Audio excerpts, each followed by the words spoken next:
Hello, everyone, and welcome. My name is Lelia King, and I'm the Executive Director of Build Carolina, a nonprofit in South Carolina that's dedicated to supporting the tech industry. And today I am here with Caleb McQuaid, really just to talk to him about his transition into tech. So, welcome, Caleb. Thank you for having me, Leah. Happy to be here. I'm excited to talk to you. Now, I know that I have talked to you a lot and sort of walked um, in and out of your story over the last 5, 6 years. But I'm really excited to share a little bit more about who you are, what you're doing, and how you've gotten to be where you are today with our audience. So let's just dive right in let's start with the present. Tell us a little bit about who you are and what you're doing and what your life looks like right now. So currently I am the founder and senior engineer for a company called Purple Wren Digital, which I started last year. So we are just a software development shop. We work with a lot of startups, as well as some slightly larger companies, but we do software of all different kinds. And tell us a little bit about the kind of origin of the name of Purple Wren and how long you've been in business and sort of just what your day to day looks like right now. Yeah, for sure. I was laid off from my job in 2023, early 2023, and didn't really want to get back in with the recruiters and try and find a job. And I've always been interested in trying to start a company, but I've never really had what I've considered a good enough idea. But I knew that I had these skills that I've built up over the past several years, and I thought I can sell my time and my skills. So I started with a fairly long-term contract through Nicer Studios. Shout out to Nicer, and just it was just me starting out, just doing the programming thing, and over time we've been able to bring on other Carolina Code School graduates, and grow the business to where it is now. So right now we are at three developers, going to bring on a fourth end of this month. Um, but it's been a fun journey so far. We've got to Yeah. meet a lot of great people, and yeah, just grow it along the way. So here you are, business owner, just creating jobs, just making it look easy. I happen to know it hasn't always been easy and that you've been on quite a journey. So why don't you kind of now jump a little bit back and just tell us a little bit about like your educational pathway and what was it that kind of made you think about a career change? Sure. So I graduated with a business administration degree from a university here in Greenville back in 2015. And I was working in the food industry at the time, moved over to the t shirt industry. I was relatively aimless. I didn't really have this grand plan for my career or what I was going to do. Got married in 2016 to my lovely wife. And in 2017, got hit with two pretty heavy diagnoses. So my outlook on uh, what I was going to have to pay for, to be perfectly honest, changed quite a bit. And that kind of snapped me into okay, I need to think about my career, how I'm going to provide for my new wife, and the family that we want. Um, I really loved my job at the t-shirt company, but it there just wasn't a really great career trajectory there. Um, so I at the around that time in early 2018, I was getting into programming, and thought, hey, I can make some money off this. This is something that interests me, and I can see myself doing for 40 hours a week.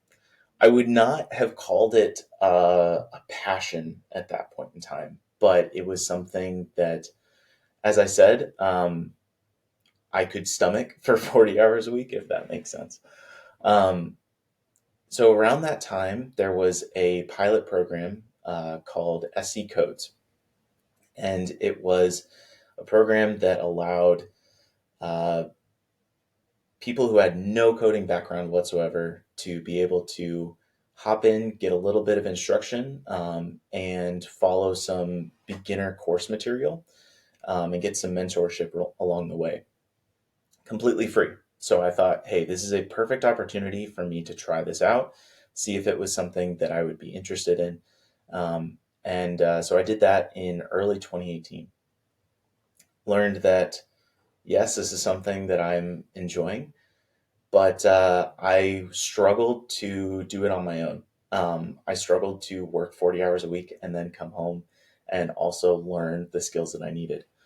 So in the fall of 2018, I enrolled in Carolina Code School and went through that 3 month program, left my job, um, and graduated in November of that year. In January of 2019, I got a job with a company out of Charleston called Booz Allen Hamilton, and started my career journey with them. Okay, let's take a pause because I know there's a whole lot more to the story after that. Um, but one of the things like at Build Carolina, we work with a ton of students at every point in the journey of kind of entering into the tech field. And one of the things that I just find, I don't know, different, interesting about a lot of the students we work with is, I don't know, like there's always a thing that causes them, and I think you fall into this camp, to make this decision to not just allow life to happen to them, but to kind of Hmm. take the reins and make a choice and do something different and get up off the couch. And and I don't know that there is one common reason for that. For you, you definitely mentioned like there's a marriage, there's a family starting, there's some health stuff that comes up. So you have motivation to kind of figure stuff out.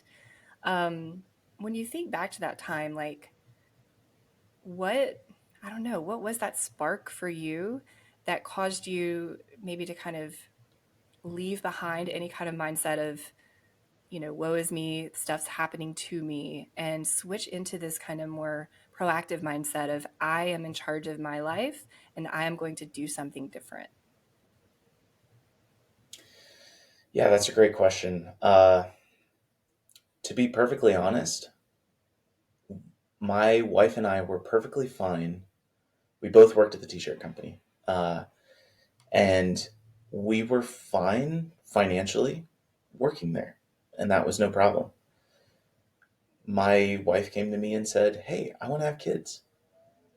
I said, "Great, we can't afford that right now."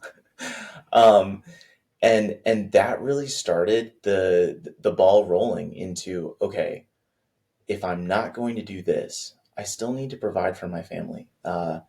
And so I started looking at the skills that I had and what I was interested in and trying to find a balance between those two.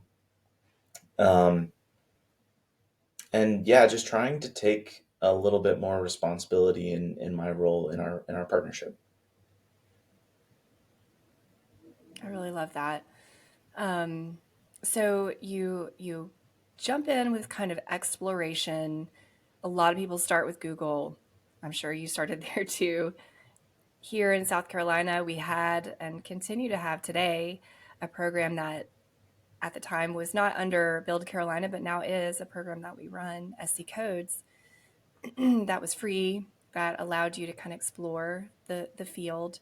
Um, and then you make another decision, which is to enter this full time coding boot camp, Carolina Code School, which is really when I got to meet you and start kind of walking alongside you. And I'd love for you to talk a little bit about that decision too.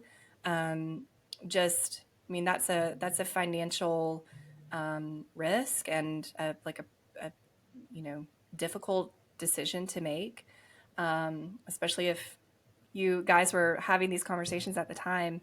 Um, so it was an investment in your career. So I'd love for you to kind of talk through that a little bit, kind of what your mindset was there too, and then what happened for you after code school was finished. Yeah, so uh, I really have to speak to the support network around me. My wife was entirely on board when I laid out a plan for her and said, "Hey, here's what I think that I need to do. Yeah, it's going to cost a lot of money, um, but here's what I think the upside is." And she was completely on board. We saved up some money. I was privileged in the fact that my family was able to help support me in that. I got a small loan from my parents, and not everyone has that, and I want to recognize that. So I feel very privileged in that way, and I'm very grateful for the support network around me. Um, but yeah, I made the commitment to do Carolina Code School in part because I needed that external motivation for me. There are some folks that can go home and say, I'm going to sit down and learn how to code and code 3 hours a day. That is awesome. That is so cool. That's not me.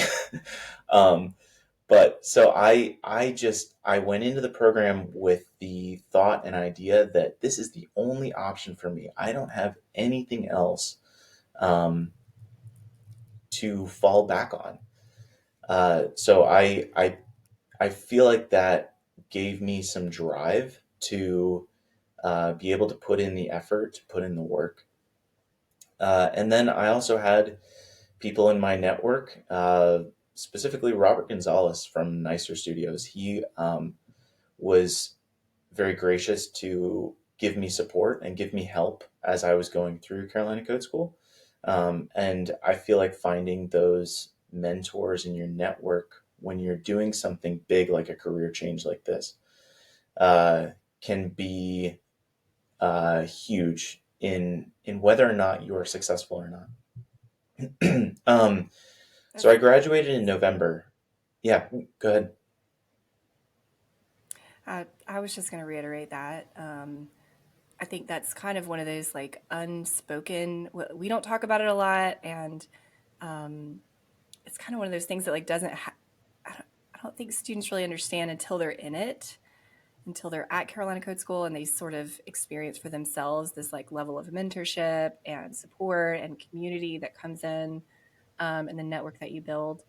That's something that I do think is kind of a differentiator for learners. Like when you're in a space where you're trying to learn a new skill, it can be scary and like it can take a little hit to the ego. And when you have folks who are just constantly like surrounding you and saying these messages like you can do it, you don't have to be perfect, you're doing what you need to do to keep learning and to enter into the field.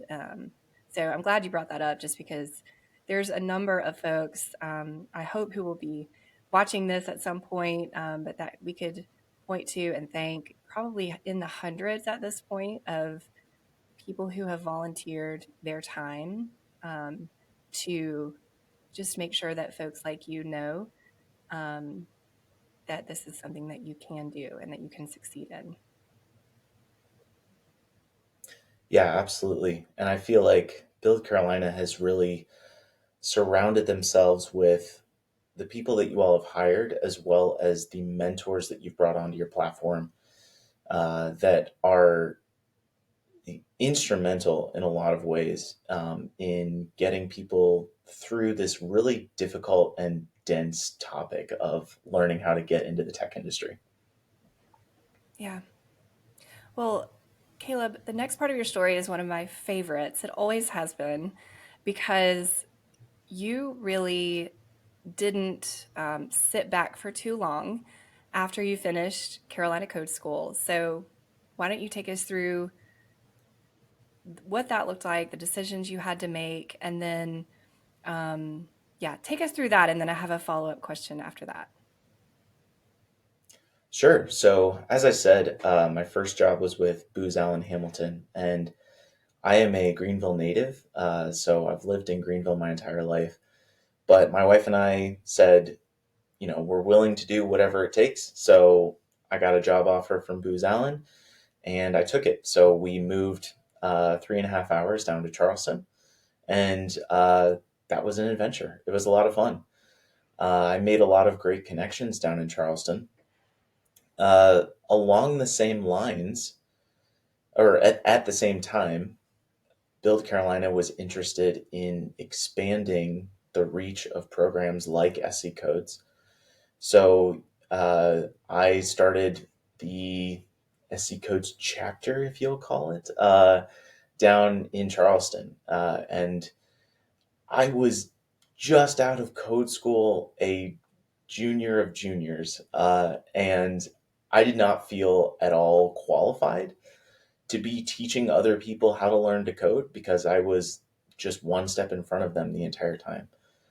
Uh, the thing that I've come to learn through that process, as well as helping other folks throughout the years, is the best way to learn a technology, a language, a skill at all is to teach it to somebody else.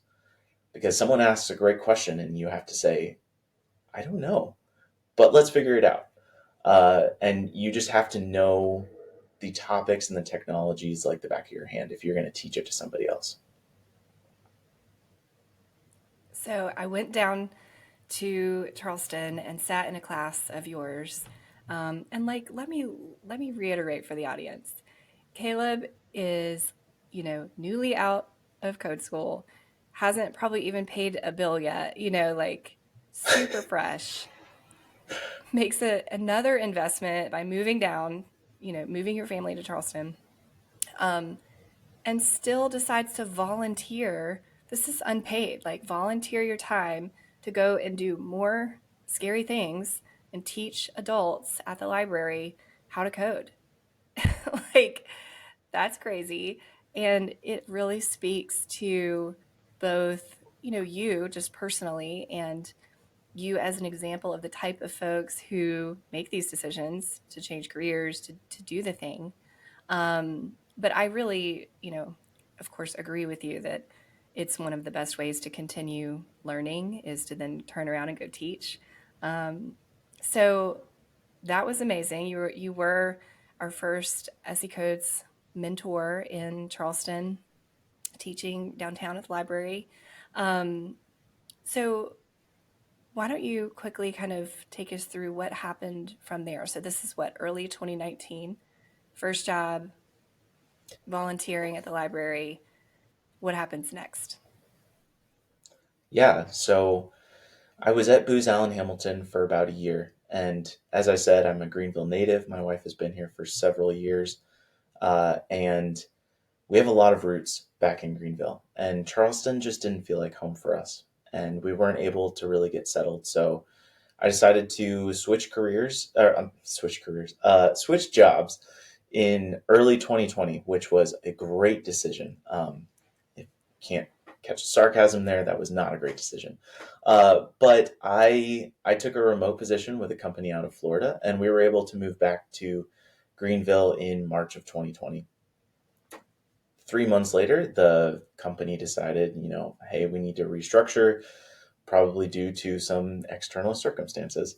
And so I was out of work with about a year and a half of experience under my belt.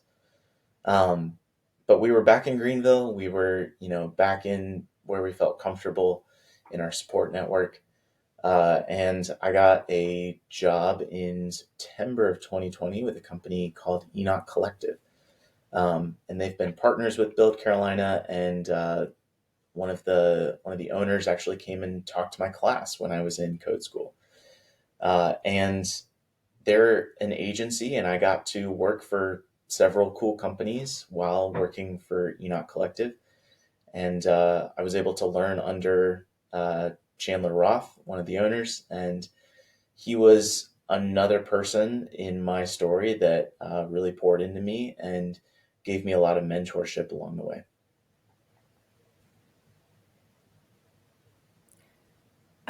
One of the things that I think attracts some people to the field of technology, maybe specifically software development, beyond the fact that it can be really fulfilling in kind of being creative work and allowing for financial freedom, it is also oftentimes a position where you can work remotely, and you are looking for work in 2020.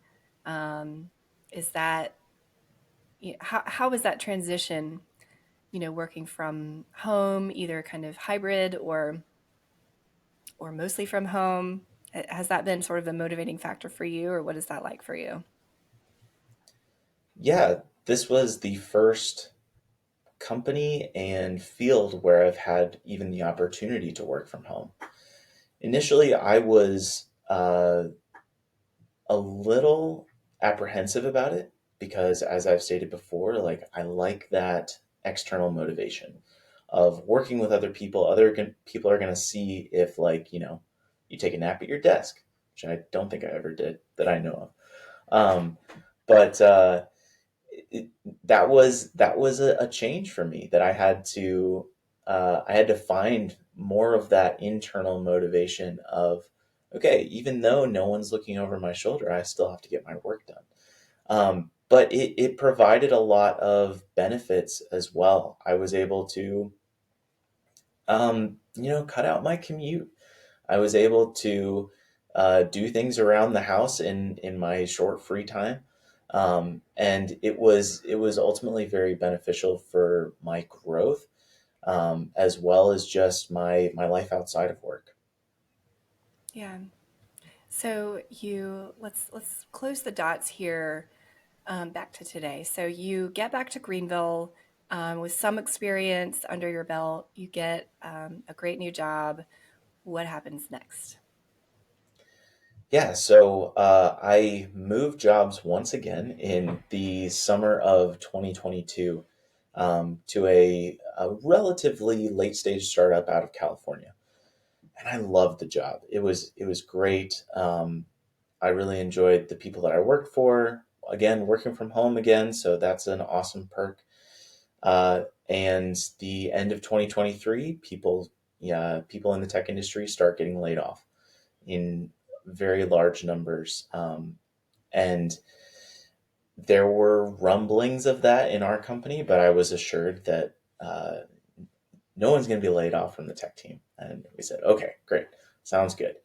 And January 4th of 2023, I get the news that I've been laid off. Um, and at the time, it was one of the lowest points of hiring in the tech industry. So I knew I was in a bit of a bind. I have this experience. I feel like, I'm probably mid to senior level at this point, but I'm going to have to be competing with other seniors of that have much more experience than I do. So for about a month in January, I explored my options, talked to different people, and that's when the folks at Nicer approached me and said, "Hey, we've got some solid work for you, but it's contract. So you'll have to you won't have any benefits or really any connections there." And I thought that, this is my opportunity to start a company. And if nothing else, it will pay the bills for my family and I.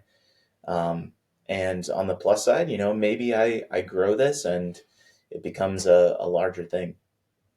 So I set up my company, and I really just started trying to build in public. I got a membership at a local co-working space called Atlas Local, and they really have a community of entrepreneurs, of just really talented folks that I wanted to surround myself with. And I started posting on social media, hey, this is what I'm working on, this is what I'm doing, this is the business that I'm building, and just started working on things from there. I was able to hire a good buddy of mine, and friend who had also gone through Carolina Code School, named Alec Hansen. And he was an incredible first hire. And he's been able to really support the business and take on work and contracts that I just don't have time for. Um, and then late last year, we were able to pull on another Carolina Code School graduate named Austin Berry, and he is picking up work and doing excellent as well. So it's really been success after success with my company, and I know that's not the case for a lot of people, but I think that the things that have really helped us gain that success has been our network and surrounding ourselves with good folks like the people at Build Carolina and the people at Atlas Local and the Greenville entrepreneurial community in general. Yeah. I could talk to you forever about this story, Caleb. I'm so glad just to see where you are today. And thanks for sharing that part of your story. You are a great example, I think, of, I mean, it's nice, right? When you can look back after 6 years of thinking about what your career trajectory might have been had you not made some of these decisions. Um, and I think for a lot of folks, that trajectory tends to go, in a positive direction, but it might be a long term, it might be slow, and it might only go up a little bit. Whereas for you, it's not like it's been, 0 to 60 without any bumps in the road. You have made decision after decision that, and those decisions have been difficult sometimes to make changes to, you've got your family involved. You're not necessarily choosing the easy road. And I love seeing how that is currently paying off for you. And you're just right in the midst of it right now. Happy 1 year anniversary just about of the layoff and of the birth and creation of Purple Wren. And here you are, Thank you. again, creating jobs, doing great work, having that kind of sense of fulfillment. Caleb and I often talk about really cool things like, health insurance, taxes, all the fun, sexy items that come along with business ownership. Um, Super cool. but I'm really excited for you, pleased about where you are today. I hope you're super proud of yourself. And I think what, we should leave off with is sort of, what is your next chapter going to look like? What are your hopes and dreams, and what are you kind of looking to achieve next, Caleb? That is a great question, Leah. Right now, we're really busy building Purple Wren and building the projects that we have contracted. I would love to grow our team, bring on some talent in areas that we don't really excel at right now, and really kind of rounding us out. I would love to build some internal projects. So if you've got an idea, you let me know. We'll partner on it. But in the immediate term, I want to stay connected to my network and the folks at Build Carolina. I really want to say a big thank you to you, Leah, and the entire team at Build Carolina for the impact that you've made on my life and the people around me's lives. Um, you've got a great mission, and we're here to support it. Thank you, Caleb. And another shout out to you for not only hiring folks from our network, but also you've taken on an apprentice through our Develop Carolina apprenticeship this year, which is still quite fresh. But I really feel that as an employer now, you are helping to exemplify how to both be successful in business and give back to your community and make a difference for folks who maybe are currently in a seat where you used to be sitting just 5, 6 years ago. So thank you for doing that. Thank you, Leah. All right. Well, while I could go on and on and on and ask Caleb probably 50 additional questions to help him share more of himself and his story, we'll stop here for today. Now, if folks have follow up questions or want to learn more about you or about Purple Wren, where can they find you? Yeah, you can find us at purplewrendigital.com as well as on LinkedIn. Awesome. Caleb, thank you so much. We look forward to continue to following along with your career journey. Thank you, Leah.